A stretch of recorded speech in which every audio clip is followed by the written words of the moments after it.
We appreciate the work that you've done in trying to help us increase the resources you have to hire those ALJs that we all agree to need. And that's about as positive as I'm going to be in the 5 minutes that I have. I understand. I'm great.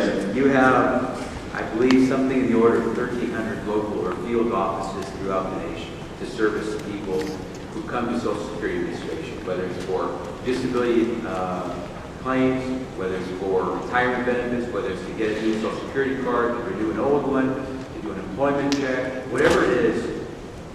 Those 1,300 local field offices handle over 40 million business every year.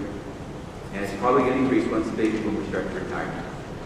My understanding is that the wait time for most Americans going into these offices, local field offices, somewhere between 2 and 4 hours before they can be serviced by a live body in one of your offices. You can respond after I finish this.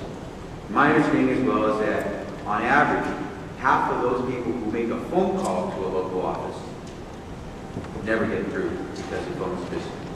Now, I can go on and on, but what concerns me is not so much what we already know, that you don't have enough resources and enough staff, and that's why people wait forever, and that's why you have millions of thousands of Americans waiting years to get benefits on a disability.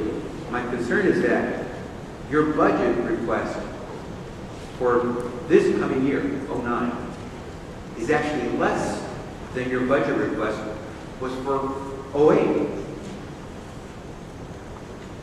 The president's budget, you submit a budget to the president then submits a budget to us, and then we pass his budget. The president's budget for 09 allocates more money to ALJ, but it does it at the expense of the field offices that are overloaded to begin with. And so you're taking from Peter to give to Paul. So far, you have closed 2 offices, local field offices, this year. Last year, you closed 17 field offices. You plan to hire, as you testified, somewhere between 175 to 189 administrative law judges this year. That's great.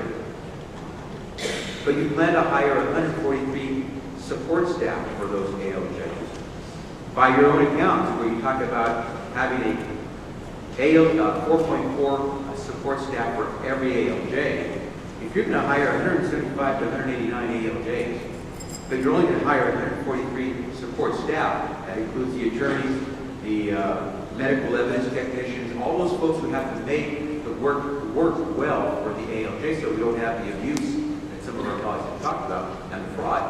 How are you going to do it when you have fewer support staff coming in than you have ALJs coming in, when you need 4 support staff for every ALJ? District Commissioner, this is not the way we should do business. Something has to change.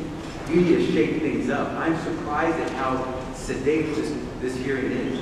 I can't believe that we're here talking to you as if we're going to go through another day and we can just go ahead and go along and get along.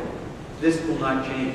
We're talking about people in America who worked in this community. This isn't welfare. In order to qualify for a disability benefit under the program, you have to have work. Many of these people are in their golden age and now facing these disabilities. And first, they can't go into an office without waiting hours before they get service. Second, once they submit their claim, it may take them not just 400 and some odd days that it takes in an LA office, but in Atlanta, it could take up to 800 or 900 days. You should be telling us, Mr. Chairman, members of Congress, this can't go on. If we're going to change this, we're not going to do it with a 5% increase or with 175 ALJs. We've got to shake this place up. And you parachuted in recently into a mess. So this is not directed at you personally as the commissioner.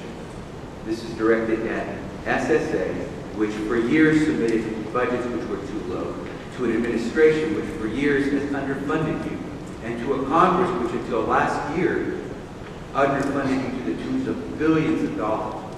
And so we're all complicit. Actually, those who voted for that are complicit. I did not support those budgets. And what I would say to you is this, is my time has expired, if the chairman's gracious, give me time to respond, fine. I don't see how we're going to get anywhere where we need to go with those folks who have waited 2 hours to get service to the local office, or those folks who have waited 700 days to receive a benefit for which they worked to get into the system for, unless you tell us we got to shake things up. Okay. So I think